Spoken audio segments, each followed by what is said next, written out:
Bismillahirrahmanirrahim. Assalamualaikum warahmatullahi wabarakatuh. Pemirsa yang dirahmati oleh Allah Subhanahu wa taala, kita kembali lagi dalam halaqah ilmu hadis. Pada pertemuan sebelumnya kita bahas tentang pembagian hadis marfu' secara khusus, yang mana terbagi menjadi 4 bagian, yaitu qauli, fi'li, takriri, dan wasfi. Qauli adalah hadis marfu' yang berbentuk perkataan, seperti Rasulullah SAW berkata seperti ini, seperti ini, seperti ini. Sedangkan fi'li yaitu hadis Rasulullah SAW yang berbentuk perbuatan, bahwasanya Rasulullah SAW berbuat seperti ini, seperti itu, seperti ini, seperti itu. Sedangkan takriri adalah persetujuan, bahwasanya Rasulullah menyetujui atau diam terhadap sesuatu yang telah beliau saksikan atau dengarkan.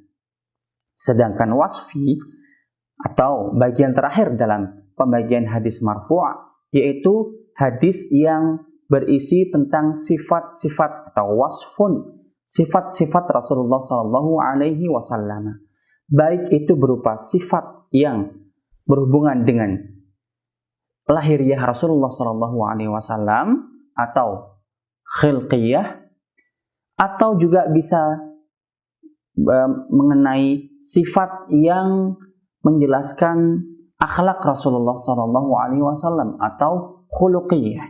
Berarti ada 2, bisa sifat khilqiyah yang menjelaskan tentang bagaimana Rasulullah SAW caranya berjalan, contohnya, atau bagaimana warna rambut Rasulullah SAW, bagaimana lapangnya dada Rasulullah SAW, dan yang lain sebagainya. Itulah hadis marfu' yang bersifat wasfi dan khilqiyah. Sedangkan wasfi yang khuluqiyah yaitu hadis Rasulullah SAW yang mengabarkan atau isinya tentang bagaimana akhlaknya Rasulullah SAW, bagaimana beliau bermuamalah dengan tetangga, bagaimana beliau bermuamalah dengan istri, dengan anak-anak, dengan para sahabatnya, dan yang lain sebagainya. Demikianlah pembagian hadis marfu'. Namun jika kita lihat pembagian hadis marfu' dari segi apakah dia itu sharih, jelas, atau tidak sharih, atau tidak jelas, maka terbagi menjadi 2, yaitu sharih dan tidak sharih. Pembagian yang keempat tadi merupakan pembagian yang termasuk dari hadis marfu' secara sharih. Sedangkan jika hadis marfu' tidak sharih, maka berbentuk atau sigohnya mabni lil majhul, seperti yang sudah kita pelajari dalam ilmu nahwu. Artinya ala wazni fu'ila. Contohnya dalam sebuah hadis yang mengatakan sahabat berkata, umirna bikada. Kami telah diperintahkan Rasulullah SAW dengan ini. Nah, itu artinya hadis marfu' yang tidak sharih atau bisa berbentuk seperti ini. Sahabat berkata, nuhina bikada.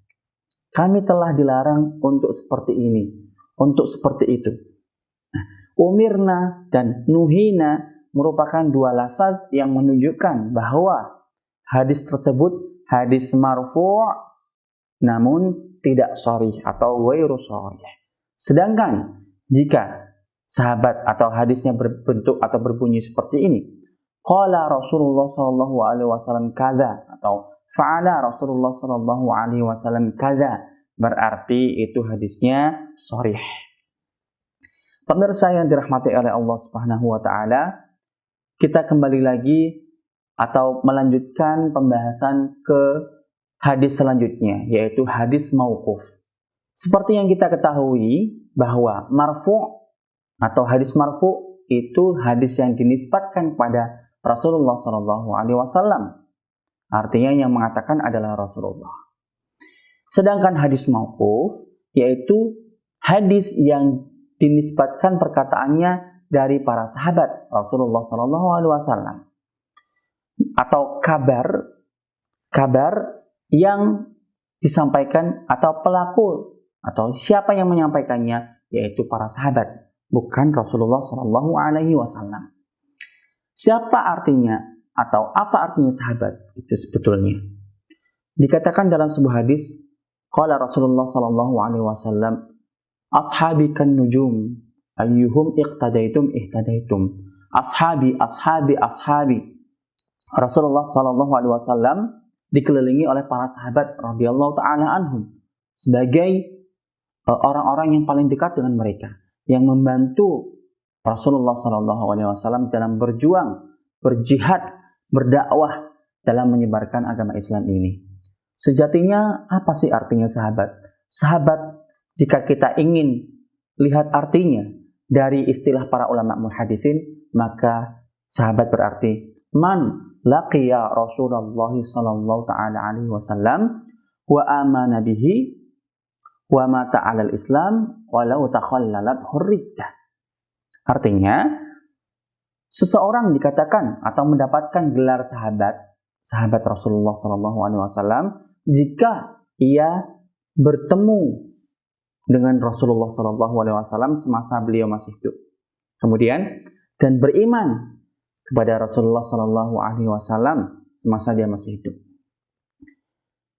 Walau pernah riddah atau walaupun pernah murtad sebelumnya, namun disyaratkan wa mata 'alal Islam. Dia harus meninggal atau mati dalam keadaan Islam. Berarti inilah 4 sifat yang dimiliki oleh seorang sahabat. Bertemu atau berjumpa dengan Rasulullah, kemudian beriman bahwasanya Allah Subhanahu wa taala adalah Tuhan yang Maha Esa dan Rasulullah sallallahu alaihi wasallam adalah utusannya. Kemudian ketiga, mati dalam keadaan Islam walaupun pernah riddah atau walaupun pernah murtad. Kenapa? Karena banyak juga para sahabat ketika sepeninggal Rasulullah sallallahu alaihi wasallam wafat, sebagian daripada sahabat mereka murtad atau keluar dari Islam. Ada sebagian dari mereka yang masuk kembali kepada Islam, ada yang sebagian mereka tidak kembali kepada Islam. Demikianlah arti sahabat. Berarti jika salah seorang sahabat mengatakan hal tertentu yang tidak dinisbatkan kepada Rasulullah sallallahu alaihi wasallam, berarti itu namanya hadis mauquf.